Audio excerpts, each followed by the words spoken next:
गांव सरसपुर में एक अजीब सी खामोशी फैली हुई थी।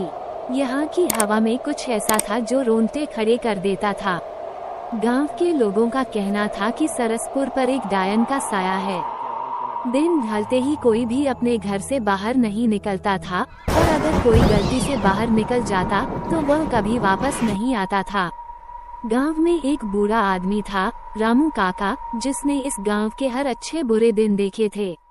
रामू काका को सब मानते थे क्योंकि उसने गांव की शुरुआत से ही कई घटनाओं का सामना किया था।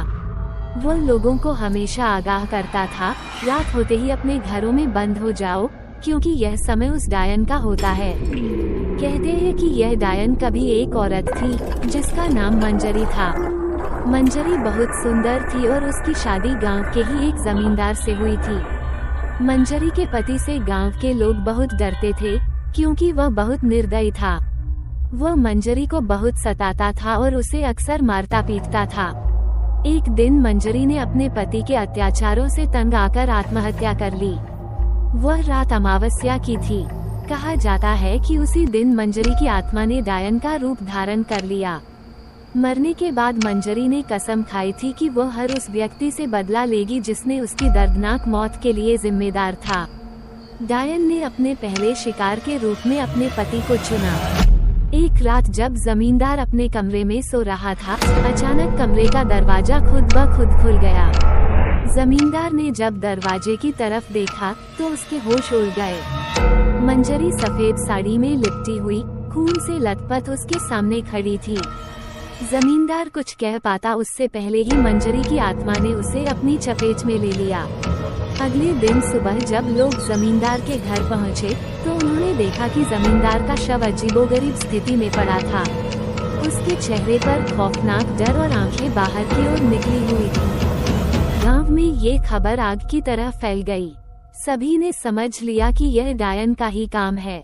जमींदार की मौत के बाद गांव में डर का माहौल और बढ़ गया। लोग डर के मारे अपने घरों से बाहर निकलना बंद कर दिए। रामू काका ने सबको चेतावनी दी, ये सिर्फ शुरुआत है। अगर हमने इसे रोकने की कोशिश नहीं की तो ये पूरे गांव को निगल जाएगी। लेकिन कोई उसकी बात सुनने को तैयार नहीं था। सब लोग अपने अपने घरों में छिप गए और प्रार्थना करने लगे कि वो रात सही सलामत बीत जाए। गांव के कुछ युवक बहुत साहसी थे। उन्होंने सोचा कि यह सब अंधविश्वास है और वे इस डायन की सच्चाई का पता लगाएंगे। उनमें से 3 दोस्तों ने मिलकर एक रात जंगल में जाने की योजना बनाई, जहां मंजरी की आत्मा का बसेरा माना जाता था। वे रात के समय अपने घरों से निकले और जंगल की ओर बढ़े। रास्ते में उन्हें अजीब सी आवाजें सुनाई देने लगी। जैसे जैसे वे जंगल के अंदर घुसते गए, वैसे वैसे आवाजें तेज होती गईं। अचानक उनमें से एक युवक चीख उठा और जमीन पर गिर पड़ा। उसके शरीर तड़पने लगी और उसके मुंह से खून निकलने लगा। बाकी दोस्त डर के मारे वहीं छोड़कर भाग निकले। अगले दिन जब गांव वालों ने उस युवक की लाश देखी तो पूरे गांव में दहशत फैल गई। उसके शरीर पर बड़े बड़े नाखूनों के निशान थे, जैसे किसी जंगली जानवर ने उसे नोच खाया हो। सबको यकीन हो गया कि यह डायन का ही काम है। गांव वालों ने रामू काका से मदद की गुहार लगाई। रामू काका ने कहा, इस डायन को रोकने के लिए हमें किसी तांत्रिक की मदद लेनी होगी। गांव से दूर एक पहाड़ी के पास एक मशहूर तांत्रिक रहता था, जिसे लोग बाबा के नाम से जानते थे। रामू काका और कुछ गांव वाले बाबा के पास पहुंचे और उन्हें सारी स्थिति बताई। बाबा ने सब कुछ सुना और कहा, यह आत्मा बहुत शक्तिशाली है।